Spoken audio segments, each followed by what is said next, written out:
So as much as I'd like to be considered an expert, I honestly am just a dweeb who doesn't know what she's doing and is trying lots of different things, and sometimes succeeding in ways that make me happy, and sometimes succeeding in ways that make me want to bash my head against a wall. My strategy is to just keep trying new things until I find something that works. And the best example of that is to look at the vocal chain for my vocal tracks. So let's take a look at those plugins, shall we? What is up, Yoshis? My name is Beth and I run Steadfast Ascent, and today I'd like to take you into my DAW so we can take a look at the plugins that I use to make my vocals sound the way that my vocals sound. Really, I'm asking for a little bit of workshopping because I need help. It works. It does work. But there's definitely flaws to what it does. Because as you can see, I've got 1, 2, 3, 4, 5. I've got 7 different plugins channeled onto each other, and you'll notice also that I have Neutron 3, Pitch Correct, and RX7 Voice tacked at the end. These are 3 things, 3 like individual programs, and they're specifically for the voice, and I honestly don't know how I came up with these 7 plugins. I feel like I just, because I know I started with the Legacy Logic preset of creamy female vocals because I really liked it, and then I just kept adding plugins onto that in an attempt to get rid of hiss, basically.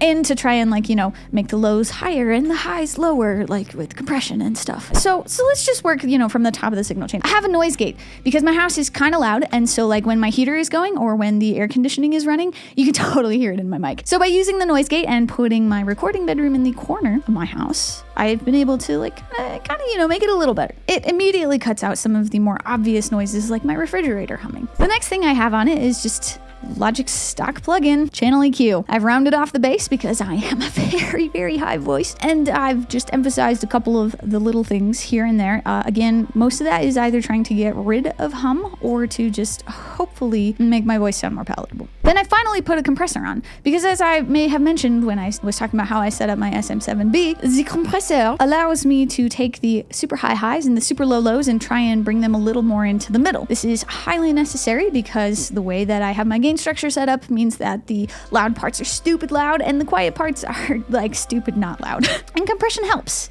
So after compression, I have delay. This is quite simply to make it sound not like I'm sitting inside of a box and singing, but so that I'm actually in a space and trying to sing. And this is, I'm under the impression that we use delay to help bring the voices out from behind the veil of music. But if you listen to any of my mixes that have vocals in them, you might realize, as I in fact realized, that we struggle here. And it might be because in Neutron 3, I have it set to a vocal preset, which applies more of the things that I already have going on here. More compression, more EQ, more delay. Now, I just chose this preset because I liked the way it sounded best. And so, like I said, just keep trying things until they work. I mean, this works. But it's also, you know, not perfect, because after that, I put on pitch correction. And that's just, you know, because I'm not perfect and I don't bother to take perfect takes, which might be a sufficient improvement. And if you think so, please let us know. And finally, in the continual attempt to try and get the hiss out of my recordings, I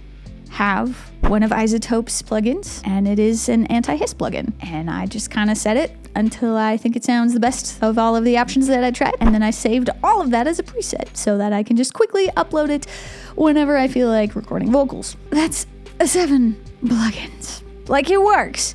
But if you were watching this and you're like, ha, ya fool, please let me know why this isn't working. And if you're sitting here and you're like, these people are saying these things and I don't know what it means, feel free to continue the conversation, and I may or may not make more videos explaining some of these things so that we can all be learning more together. Despite the fact that I have not only bought courses, but I have also watched so many YouTube videos trying to tell me how to freaking make vocal recordings, this is where I'm at still.